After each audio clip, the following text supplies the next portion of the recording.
बच्चों नमस्ते। आज के इस कक्षा में बच्चों आपको मैं 10वीं कक्षा का तीसरा पार्ट माँ मुझे आने दे इस विषय पर हम चर्चा करेंगे। यानी बच्चों माँ मुझे आने दे यह तीसरा पार्ट है और इस कविता की कवि का नाम मृदुल जोशी है।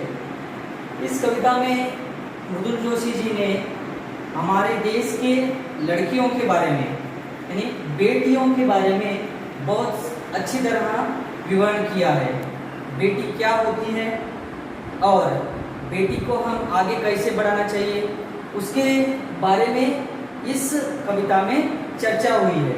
बच्चों मैं आपको यानी प्राचीन काल से लेकर आज तक की बेटियां एक पुरुष के समान रूप से कैसे देश में हर एक काम में कोई भी काम हो समान रूप से कैसे भाग ले रही हैं उसके बारे में मैं आपको बताना चाहता हूँ। प्रारंभ में मृदुल जोशी ने एक बात कही है बच्चों, माँ चाहिए, बहन चाहिए, पत्नी चाहिए, फिर बेटी क्यों नहीं चाहिए।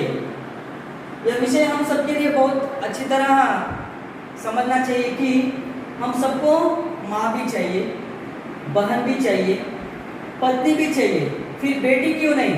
बेटी होने पर हम लोग कुछ निराश भाव से देख रहे हैं, बेटी को कम समझ रहे हैं, बेटी को मार डालना चाह रहे हैं, बेटी को समाज में बाहर न आने देने के लिए हम आगे बढ़ रहे हैं। इसीलिए बेटी हम सबके लिए पुकार कर रही है, वह गर्व से बोल रहे हैं कि माँ मुझे आने दे।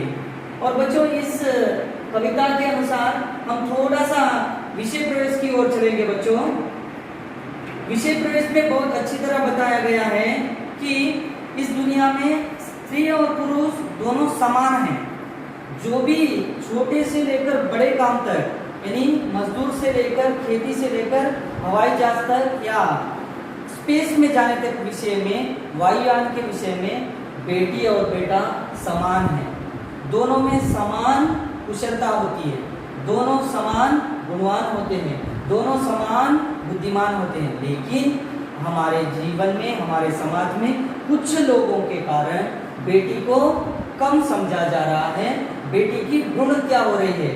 इस भ्रूण हत्या को रोकना हम सबका कर्तव्य है। और आपको पता है बच्चों वेदों में स्त्री की तुलना देवी से की गई है और एक कहावत है, जिस घर में स्त्री नहीं वह घर स्मशान की तरह कहा गया है। इसीलिए हम देवी को केवल देवी या भगवान मानते हैं, लेकिन समान रूप से नहीं देखा जा रहा है, कम समझा जा रहा है। और आगे कहते हैं इस कविता में यानी हम समाज में सब मिलकर इस भ्रूण हत्या को यानी बुनियादी लेवल यानी जड़ से हम इसको समाप्त करना रोकना चाहिए। और यहाँ भ्रूण हत्या कैसा विषय है बच्चों, एक समाज के लिए विषमता है, यानी एक सांप का विष होता है ना, वैसा ही यह आज की दुनिया में समाज में हम सबके सामने फैल रहा है। इस विष को ही हम दूर करना है। यह भ्रूण हत्या हमसे ही रोका जा सकता है, हम कम कर सकते हैं, लेकिन कुछ लोग इसको डॉक्टर्स या हमारे माता पिता दोनों मिलकर भ्रूण हत्या में भाग ले रहे हैं। यह भ्रूण हत्या को रोकने के लिए हम बेहद सब लोग समान रूप से भाग लेना है। यह भ्रूण हत्या जो है हमारे समाज में एक मानवीय और सामाजिक अपराध है। इस अपराध को रोकने के लिए माता पिता दादा दादी और घर के सब लोग और डॉक्टर्स मिलकर हम क्या करें, बेटी को बचाएं, बेटी को पढ़ाएं। इसीलिए हमारे देश के प्रधानमंत्री जी ने कहा है, बेटी बचाओ बेटी पढ़ाओ। अगर बेटी पढ़ेगी तो सारा संसार विद्यावान होगा, अगर बेटी पढ़ेगी हम सब आगे बढ़ेंगे।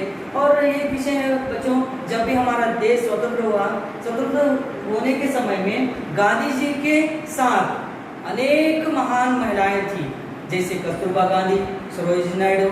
इसलिए हम यह नहीं भूलना चाहिए कि कोई भी काम, कोई भी एक समानता एक पुरुष से ही नहीं हुआ है।